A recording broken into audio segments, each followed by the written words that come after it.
Judul ini kita ambil dari inspirasi kisah dari Nabi besar Muhammad sallallahu alaihi wasallam yang tidak pernah sedikit pun kehilangan harapan.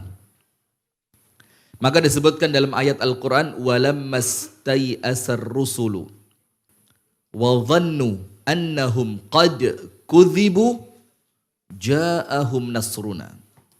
Maka ketika para nabi itu mereka mulai, dan ini belum ya, mulai ada muqaddimah untuk mereka putus asa.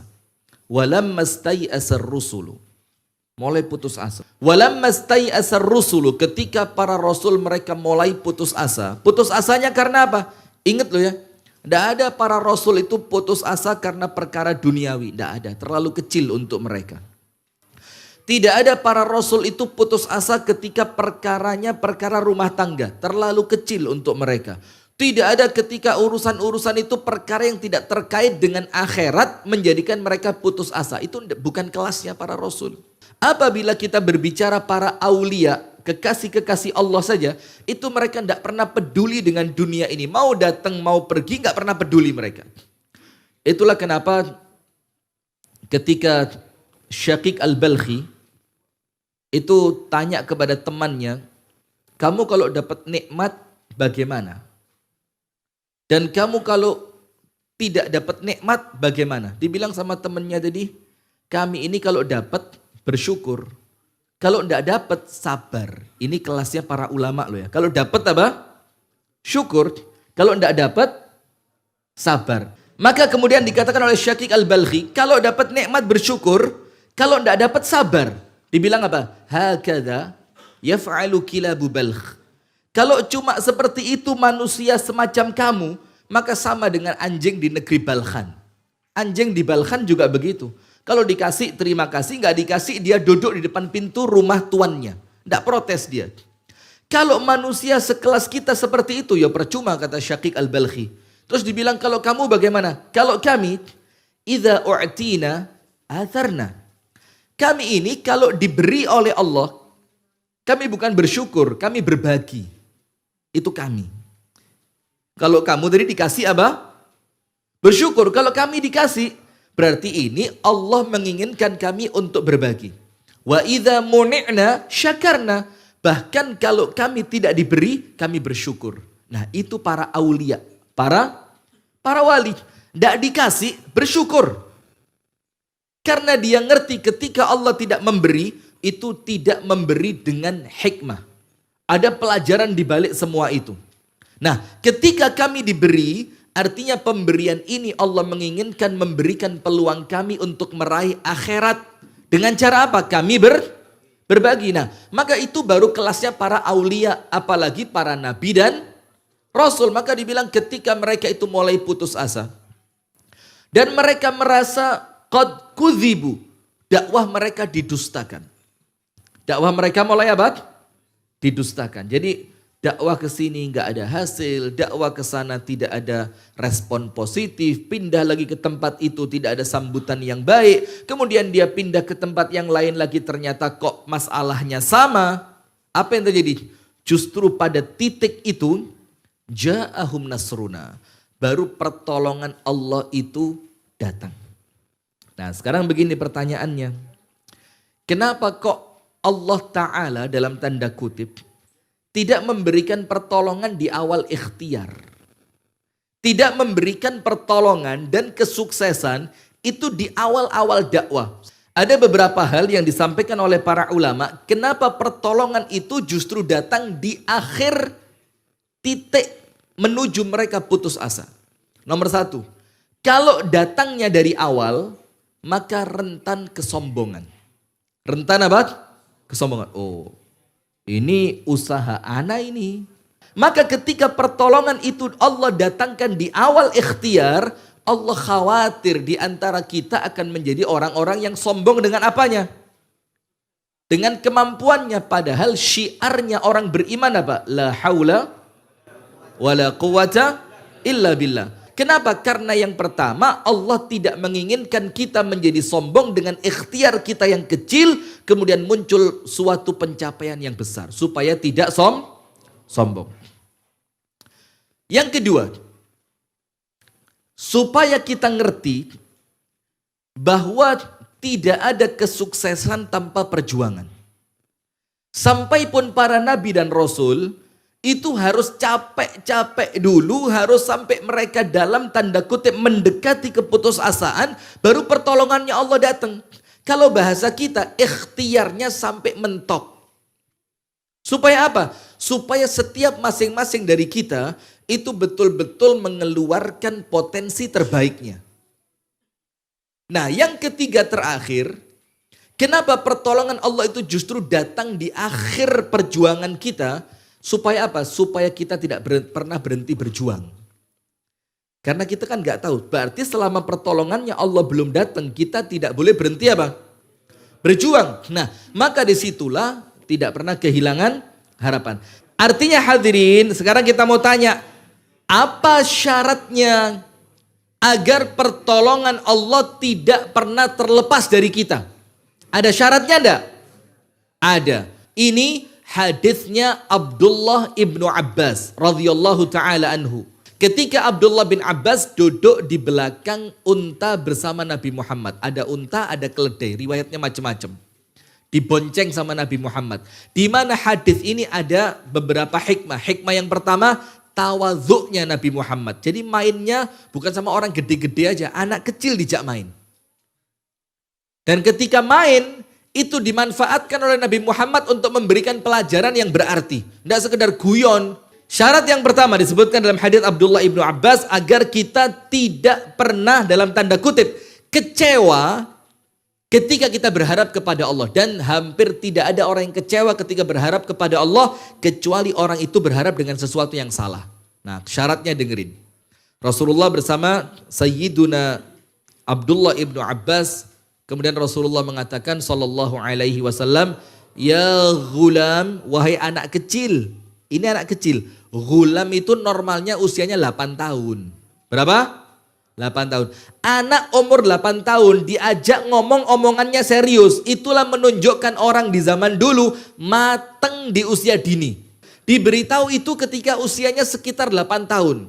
Rasulullah mengatakan, "Ya ghulam, wahai anak kecil, inni u'allimuka kalimat." Aku ajarkan kepadamu beberapa kalimat. Kalimat di sini artinya apa? Beberapa kalimat berisi kandungan ilmu.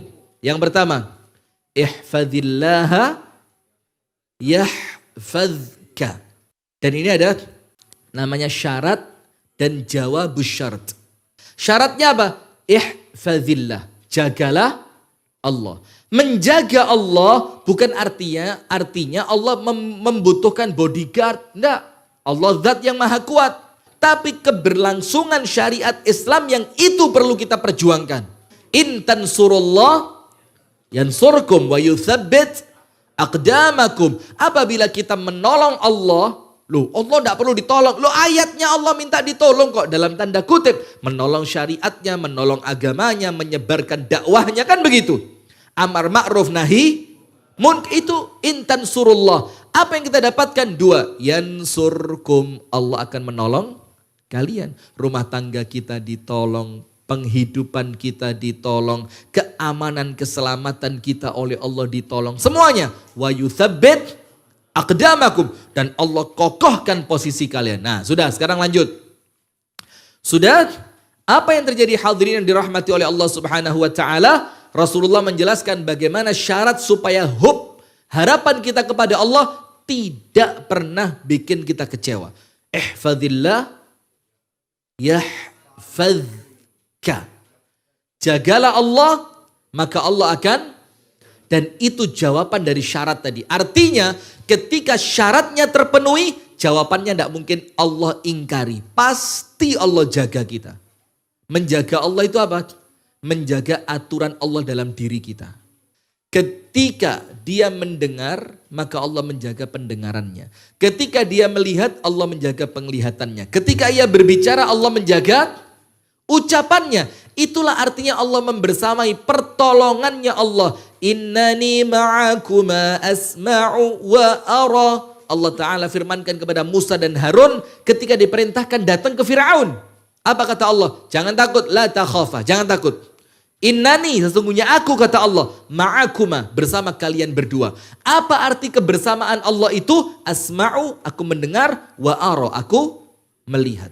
Apa Allah melihat, Allah mendengar, artinya pertolongan Allah pasti datang. Nah itu maka tidak boleh never hope. Nah sekarang yang terakhir. Jadi kalau mau pertolongannya Allah datang, seperti kisahnya Nabi Muhammad, seperti kisahnya Nabi Musa, maka bagaimana? Jagalah selalu aturan dan syariat Allah. Saya kasih satu cerita, dan cerita ini berulang saya ceritakan, tapi insya Allah antum baru denger ini, yang teman-teman di Imam Balkhi ini. Saya punya teman waktu kuliah. Secara akademis tidak bisa dibilang pinter, enggak. Ya agak tidak pinter. Tapi secara akademis loh ya. Kan kecerdasan itu bukan cuma kecerdasan akademis, tapi kecerdasan apa? Emosional. Itu yang makanya muncul ESQ. Jadi kecerdasan emosional. Karena kalau kecerdasan secara akademis tidak dibarengi kecerdasan iman, yo ngerusak. Betul apa enggak? Nah sudah begini. Itu ketika pelajaran Nahwu Shorof di kelas dan beberapa pelajaran yang lain. Itu beliau ini yang saya ceritakan. Itu rosib ngerti ya? Jadi rosib itu nilainya tidak mencukupi standar minimal dan itu terulang pada 3 pelajaran. Maka dia tidak bisa naik semester. Namanya rosib. Udah, ketika dia rosib, itu seharusnya dia boleh istirahat 1 semester. Sekolah tidak apa-apa, bahkan tidak boleh sekolah. Karena namanya dia nggak ada di absen. Karena dia kena skorsing selama 1 semester. Rata-rata kami kalau kena rosib, itu pulang kampung. Beliau tidak. Tetap masuk kampus. Dalam keadaan tidak dapat yang namanya mukafaah. Mukafaah itu bantuan uang tunai untuk mahasiswa. Dia tidak dapat, tapi tetap dia kuliah. Semangat gitu, tetap datang, tidak pernah telat, pulangnya juga tidak pernah mendahului jam pulang sekolah. Nulis, nyatet, Masya Allah luar biasa. Suatu hari saya tanya sama teman saya ini, ente kok semangat banget sih? Kenapa nggak pulang aja? Kan bisa belajar di luar untuk pelajaran-pelajaran yang sebelumnya apa? Rosib, yang nilainya nggak sampai. Tapi kok ente dalam keadaan banyak pelajaran yang nilainya tidak nutut, tapi kok semangatnya luar biasa. Apa kuncinya? Jawabannya dengerin. Ini buat kita semua termasuk buat saya pribadi. Bilang apa? Rifki, yang penting 1. Yang penting berapa? 1. Jadi orang baik dulu hari ini. Pokok yang baik hari ini. Nanti ke depannya biar Allah yang atur. Subhanallah. Antum tahu sekarang? Dulu Nahwu Shorofnya Rosib, sekarang jadi guru Nahwu Shorof. Dulu Rosib dia, nilainya tidak sampai, tidak pinter-pinter. Sekarang jadi guru Nahwu Shorof. Karena prinsipnya apa? Yang penting sekarang baik dulu. Kedepannya Allah tidak pernah zalim. Kalau antum baik, hal jazaul ihsani illal ihsan. Bukankah balasan kebaikan adalah kebaikan yang serupa? Bahkan Allah itu maha baik. Mendekat sejengkal, Allah mendekat sehasta. Kita berjalan, Allah berlari. Kita meminta, Allah memberi. Jadi tidak ada yang rugi kalau kita transaksinya dengan siapa? Allah. Antum tahu Siti Maryam? Berat enggak ujiannya? Berat enggak ujiannya? Siapa yang mengasuh Siti Maryam? Nabi Zakaria alaihissalam. Dilahirkan oleh seorang ibu yang baik, seorang ayah yang baik. Sampai nama keluarganya masuk menjadi nama surat Al-Quran. Surat Ali Imran. Siti Maryam. Hidupnya di mana? Tidak pernah keluar dari yang namanya mihrab. Mihrab itu apa? Bukan tempat imam. Mihrab itu artinya tempat untuk ibadah. Sudah, tidak pernah keluar. Baik, tidak pernah ketemu laki-laki, tidak pernah bermaksiat, senantiasa taat kepada Allah. Sholat, tunduk, rukuk, sujud, zikir, doa, memuji, mensyukuri, semua kepada Allah. Sudah. Sampai Nabi Zakaria itu pegang gemboknya, mihrabnya Siti Maryam. Tidak boleh ada orang masuk. Sudah. Nabi Zakaria masuk, kaget. Kok ada makanan? Tanya, anna laki hadha? Siti Maryam, kamu dapat makanan ini dari mana? Karena yang menjadikan Nabi Zakaria kaget, Itu bukan cuma masuknya makanan dalam keadaan pintunya terkunci. Tapi apa? Makanan musim dingin Siti Maryam dapatkan di musim panas. Dan buah-buahan yang hanya muncul di musim panas, Siti Maryam dapat di musim dingin. Ajaib ini. Sampai seorang nabi kaget sama dia. Sudah. Singkat cerita dibilang, hadza min indillah. Semua ini datangnya dari siapa? Allah. Itu loh Pak. Kalau orang mengabdikan hidupnya untuk Allah, never lost hope. Allah yang turunkan makanan. Sudah. Apa yang terjadi? Singkat cerita, Siti Maryam didatangi seorang malaikat yang akan meniupkan ruh dari Allah untuk janin di dalam kandungannya. Siti Maryam kaget. Dibilang, anna yakunu li ghulamun walam yamsasni basyarun walam aku baghiya. Mana mungkin saya hamil dalam keadaan saya tidak pernah disentuh laki-laki dan saya bukanlah perempuan nakal. Dibilang apa? Kalau Allah punya kehendak semuanya mudah. Wes pokok hamil aja, hamil. Setelah dia hamil, saya mau tanya, kepikiran gak ini Siti Maryam nanti bakal jawab apa untuk manusia? Kepikiran gak? Kepikiran. Ini orang yang gak pernah jelek, senantiasa ibadah, dipandang baik oleh masyarakat. Lah kok tiba-tiba dia akan memikirkan bagaimana nanti pandangan orang lain. Itu yang pertama dulu, selesaikan. Jangan risau dengan pandangan manusia. Tidak ada selesainya. Tahu cerita orang naik keledai sama bapaknya? Masuk kampung, keledai kecil yang naik bapak sama anak. Orang kampung bilang, nggak tahu diri, keledai kecil yang naik 2 orang. Bapaknya turun, ya udah nak, kamu aja daripada kamu capek. Masuk kampung berikutnya, orang kampung bilang apa? Bapak nggak tahu diri. Anak nggak tahu diri. Masa bapaknya jalan, anaknya naik? Udahlah Pak, tukerlah Pak, daripada jadi omongan orang. Bapak naik, saya turun. Masuk kampung berikutnya, bapak kok menang sendiri. Masa bapaknya naik, anaknya suruh jalan. Udahlah Pak, kita turun aja lah, biar keledainya jalan, kita juga jalan. Masuk kampung berikutnya, Majnun, gila. Punya kendaraan kok nggak dipakai. Masuk kampung berikutnya, antum tahu, ini keledai digendong sama dia, karuan, menisan. Ini kalau dengerin omongannya siapa? Manusia. Antum baik diomongin, antum jahat juga Lah terus kenapa risau dengan manusia? Hanya cari perhatiannya siapa? Allah. Maka Siti Maryam mulai risau dan dia serahkan semuanya kepada Allah. Fa'aja'ahul makhadhu ila jid'in nakhlah. Terakhir apa ceritanya? Sampai rasa sakit akan melahirkan itu mendorong Siti Maryam untuk bersandar di suatu pohon kurma, batang pohon kurma. Tapi lihat, orang seperti itu pun lemah, capek, terusir, pikirannya risau karena bakal melahirkan sementara orang-orang tidak tahu siapa bapaknya ini bayi. Tetap sama Allah disuruh ikhtiar. Apa ikhtiarnya? Wa huzzi ilaiki bijid'in nakhlah tusaqit ilaiki rataban janiyah. Dorong batang kurma ini. Maka Allah akan turunkan bagimu buah-buah kurma yang segar. Kalau Allah mau bisa tidak pakai didorong kurmanya jatuh. Bisa, tapi Allah ajarkan tetap ikhtiar. Perempuan lemah, risau, pikirannya kacau, tetap harus ikhtiar. Maka duduk di kamar tidak menyelesaikan masalah, keluar. Ketika anaknya lahir, apa yang terjadi? Dia tidak berputus harapan dari Allah. Ketika anaknya lahir, dia yakin, sudah ya Allah, aku serahkan kepadamu. Wes nanti orang mau ngomong apa, terserah engkau ya Rabb, bagaimana cara jawabnya. Sudah, ketika sudah lahir, disuruh bawa ke kampungnya. Ini kan bunuh diri. Orang kalau ngelahirin anak tidak ada suami, dibawa apa? Sembunyi. Ini suruh apa? Disuruh nunjukin. Tapi apa? Inni nazartu lirrahmani sauma. Saya hari ini bernazar apa? Puasa. Alla ukallimal yauma insiya. Saya tidak akan ngomong dengan manusia seorang pun. Terus itu orang-orang di sampingnya. Apa ini? Kok perempuan baik-baik, tidak pernah jahat, kok ternyata begini, sampai dibilang apa? Ya ukhta Harun, ma kana abuki imra'a sawin wa ma kanat ummuki baghiyah. Bapakmu baik, ibumu baik, kamu ini saudaranya Harun karena kesolihannya sama. Kok hamil tidak ada suami? Fa asyarat ilaih. Maka Maryam langsung nunjuk kepada siapa? anaknya. Mereka ngomong, Maryam, kaifa ukallimu man kana fil mahdi sabiyya? Mana mungkin kami bisa ngomong dengan anak kecil yang baru? Lah ternyata apa? Ketika dia hanya berharapnya kepada Allah, antaqanallah alladzi antaqa kulla syai'.